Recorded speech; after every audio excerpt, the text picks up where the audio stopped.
তাইলে আমরা এখন 8 নং প্রশ্নের সমাধান করবো। আমরা একটি সামান্তরিকের ক্ষেত্র হলে একটি বর্গক্ষেত্রের ক্ষেত্র হলে সমান। সামান্তরিকের ভূমি 125 মিটার এবং উচ্চতা 5 মিটার হলে বর্গক্ষেত্রের কর্ণের দৈর্ঘ্য নির্ণয় করো। বর্গক্ষেত্রে কর্ণের দৈর্ঘ্য নির্ণয় করো। এটা সমাধান করবো আমরা। দেওয়া আছে আমাদের সামান্তরিকের ভূমি 125 মিটার এবং উচ্চতা 5 মিটার। তাহলে দেওয়া আছে সামান্তরিকের ভূমি 125 মিটার, সামান্তরিকের উচ্চতা 5 মিটার। এখন আমরা বের করবো সামান্তরিকের ক্ষেত্রফল। সামান্তরিকের ক্ষেত্রফল সমান ভূমি গুণ উচ্চতা। ভূমি কত আমাদের 125, উচ্চতা কত 5, তাইলে মিটার বর্গ মিটার। ভূমি 125, উচ্চতা 5, বর্গ মিটার। 125 আর 5 যদি আমরা গুণ করি কত 625 বর্গ মিটার। 625 বর্গ মিটার। এটা হচ্ছে সামান্তরিকের ক্ষেত্রফল। এটা কি সামান্তরিকের ক্ষেত্রফল। তাহলে আমরা এই প্রশ্নতে বলছে সামান্তরিকের ক্ষেত্রফল একটি বর্গক্ষেত্রের ক্ষেত্রফল সমান। একটি বর্গক্ষেত্রের ক্ষেত্রফলের সমান। এখন আমরা ধরি বর্গক্ষেত্রের এক বাহুর দৈর্ঘ্য। বর্গক্ষেত্রটির এক বাহু নাই কিছু, আমরা ধরবো এ বা একটা বাহুর দৈর্ঘ্য ধরবো, বুঝছো?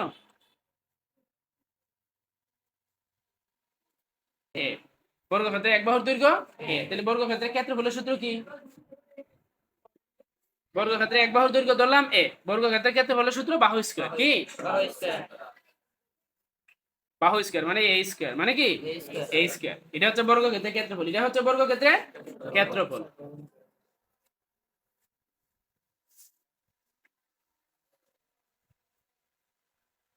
প্রশ্ন মতে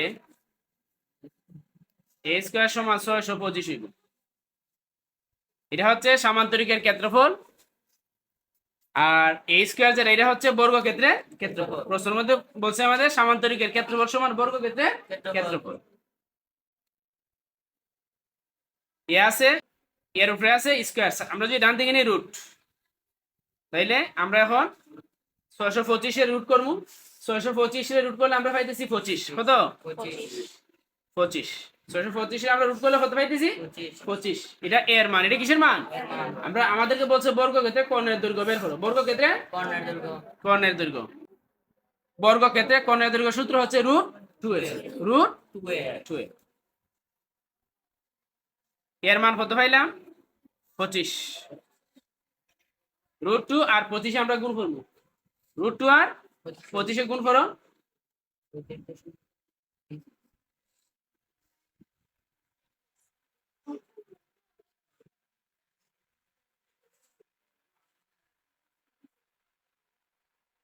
√2 এবং 25 যদি আমরা গুণ করি আমরা পাইতেছি 35.36, 35.36 মিটার। প্রায় আরো আছে, এই কারণে আমরা লিখছি প্রায়। এটা হচ্ছে বর্গক্ষেত্রে কর্ণের দৈর্ঘ্য। বর্গক্ষেত্রে কর্ণের দৈর্ঘ্য। বুঝতে পারছি আমরা? এটা হচ্ছে আমাদের অ্যান্সার। একটি সামান্তরিকের বাহুর দৈর্ঘ্য 30 সেন্টিমিটার এবং 26 সেন্টিমিটার।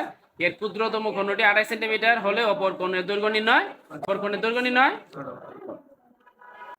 সামান্তরিকটির বাহুর দৈর্ঘ্য এ সমান 30 সেন্টিমিটার আছে। কত সেন্টিমিটার? 30 সেন্টিমিটার। আর একটা বাহু আছে বি সমান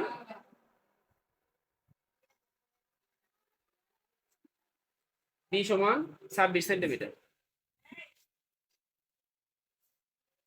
বি সমান 26 সেন্টিমিটার। ক্ষুদ্রতম কর্ণ D1 সমান কত দেওয়া আছে আমাদের 28 সেন্টিমিটার। অপর কর্ণ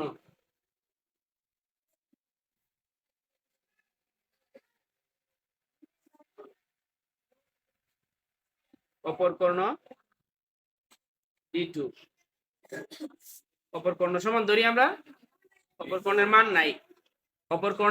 মান নাই, তাইলে আমরা ধরলাম অপর কর্ণ সমান D2। অপর কর্ণ সমান D2। এখানে একটা জিনিস তোমরা একটু লিখে নিবা। আমরা এখানে লিখে নিব, আমরা জানি সামান্তরিকের কর্ণদ্বয়ের উপর অঙ্কিত বর্গক্ষেত্রদ্বয়ের ক্ষেত্রফলের সমষ্টি এর বাহুগুলোর উপর অঙ্কিত বর্গক্ষেত্রগুলোর ক্ষেত্রফলের সমষ্টির দ্বিগুণের সমান। কথা বুঝতে পারছো? এটা একটু লিখে নিবা। এখানে আমি যা লিখলাম এখন আমি তোমাদের বুঝিয়ে দিচ্ছি। দেখো, সামান্তরিকের কর্ণদ্বয়ের উপর অঙ্কিত বর্গক্ষেত্রদ্বয়ের ক্ষেত্রফলের সমষ্টি, ক্ষেত্রফলের সমষ্টি এর বাহুগুলোর উপর অঙ্কিত বর্গক্ষেত্রগুলোর ক্ষেত্রফলের সমষ্টির দ্বিগুণের সমান। কয় গুণের সমান? বাহুগুলো কি কি আছে আমাদের? সামান্তরিকের বাহুর দৈর্ঘ্য ধরছিলাম আমরা এ, আর ধরছিলাম বি। তো বর্গের সমষ্টি বলছে না, তাহলে বর্গ হইব এ স্কয়ার। কি হইব? এ স্কয়ার বি স্কয়ার, এ স্কয়ার বি স্কয়ার। বর্গের সমষ্টি, বর্গের সমষ্টি, এই যে বর্গ করছি এ স্কয়ার প্লাস বি স্কয়ার, বর্গের সমষ্টি দ্বিগুণের সমান। কয় গুণের সমান? এই যে 2 গুণ করছি। ঠিক আছে।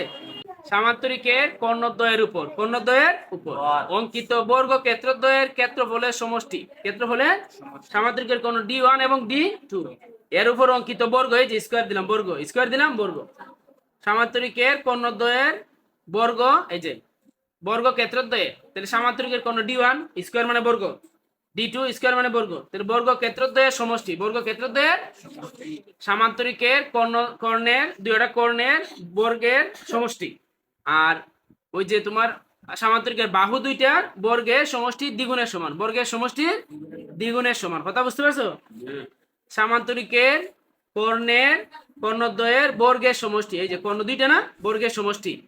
সামান্তরিকের বাহু দুইটার বর্গের সমষ্টি, সমষ্টি দ্বিগুণ, বর্গের সমষ্টি, সমষ্টি মানে যোগফল সমষ্টি। এটা আমরা এখানে লিখলাম ওই এইটা অনুযায়ী। ঠিক আছে, এটা আমরা একটু মনে রাখার চেষ্টা করবো আর কি। এখন আমরা মানটা বের করবো। D1 এর মান হতো 28, 28। D2 এর মান নেই, এটি আমরা বের করতাম। কথা বুঝতে পারছো? উপরে স্কয়ার আছে না, দিবা স্কয়ার। এখানে D2 এর মানটা আমরা বের করতাম 2। এর মানটা হতো, এর মানটা হচ্ছে আমাদের 30, এর মান হতো 30 স্কয়ার। বির মান 26 স্কয়ার। তাইলে আমরা এর মান বসাইলাম স্কয়ার, বির মান বসাইলাম স্কয়ার। 28 স্কয়ার মানে 28, আমরা দুইবার গুণ করার পরে পাইমু 784, 784 প্লাস D2 স্কয়ার 2, 30 দুইবার গুণ করবো কয়বার? 900 হতো। 26 দুইবার গুণ করবো, 26 কয়বার গুণ করবো? 26 গুণ 26 676, 600 900 আর 676 আমরা যোগ করবো 1576। 900 আর 600 যদি আমরা যোগ করি কত? 1500। এটার সাথে কি গুণ আছে? 2। আচ্ছা পরে গুণ করি, আগে লিখলে ব্র্যাকেটের পরিবর্তে আমরা দিলাম গুণ। আর 900 আর 676 যদি আমরা যোগ করি আমরা পাইতেছি 1576, 1576। তাইলে এখানে আমরা 2 গুণ 1576, 1576 আমরা 2 গুণ করবো। ঠিক আছে, এদিকে যা আছে আমরা লিখলাম 1576 2 দিয়ে গুণ করলে আমরা পাইতেছি 3152, 3152। 784 আছে প্লাসের, 784 আছে। যদি আমরা ডান দিকে নিই, ডান দিকে নিলে হবে মাইনাসের।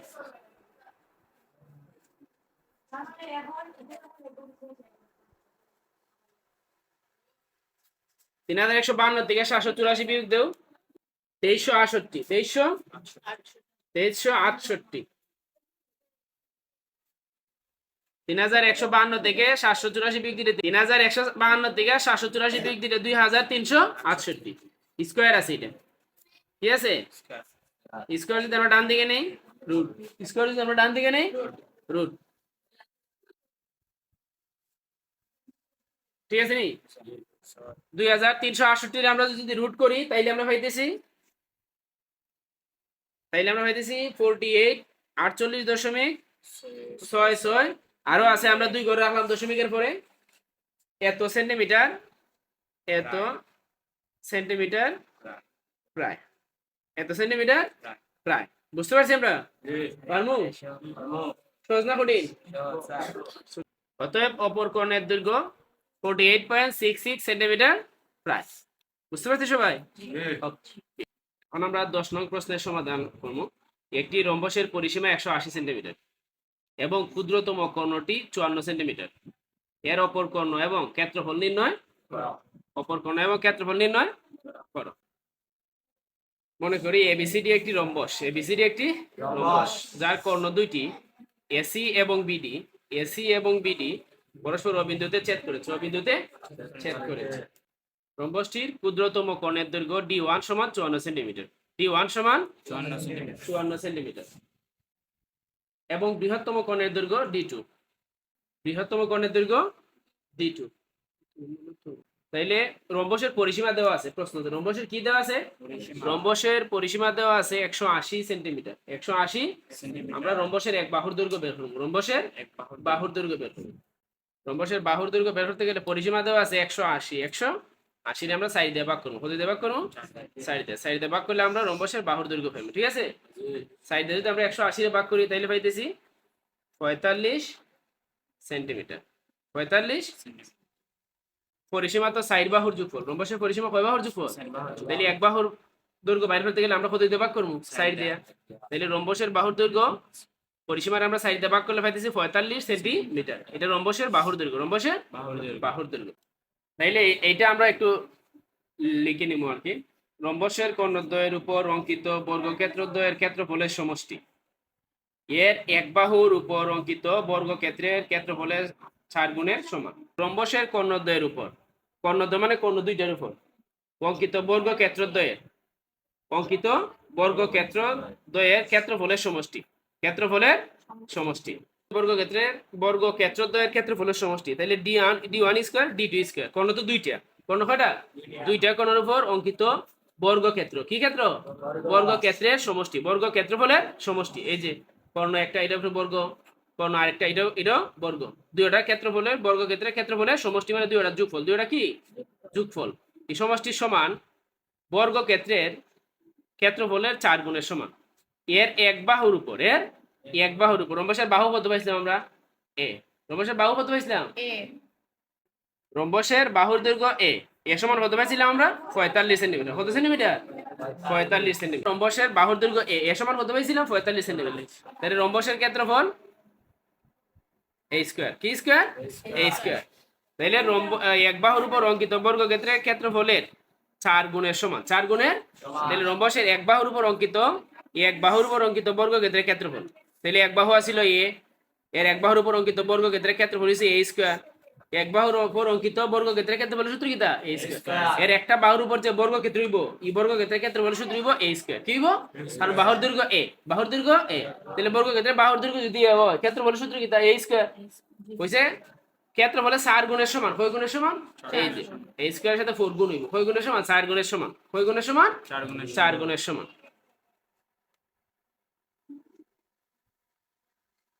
তাহলে এখানে আমাদের একটা মান দেওয়া আছে, D1 এর মান দেওয়া আছে আমাদের। D1 এর মান দেওয়া আছে আমাদের 54। D1 এর মান দেওয়া আছে আমাদের 54 সেন্টিমিটার প্লাস D2 4 এ মানে আমাদের 45 পাইছিলাম। কত পাইছিলাম? 45 স্কয়ার। এ মানে পাইছিলাম 45। 54 দুইটা গুণ করো। 54 স্কয়ার মানে 54 কয়বার গুণিব? দুইবার। গুণিলে 2916 প্লাস D2 স্কয়ার। 45 স্কয়ার মানে 45 কয়টা গুণিব? দুইবার। গুণিয়া কত গুণিব? 6। 45 দুইবার গুণ করবা, কইরা কত গুণ করবা? 6। গুণ করার পরে এর সাথে কত গুণ করবা? 6। গুণ করলে আমরা পাইতেছি 8100। 8100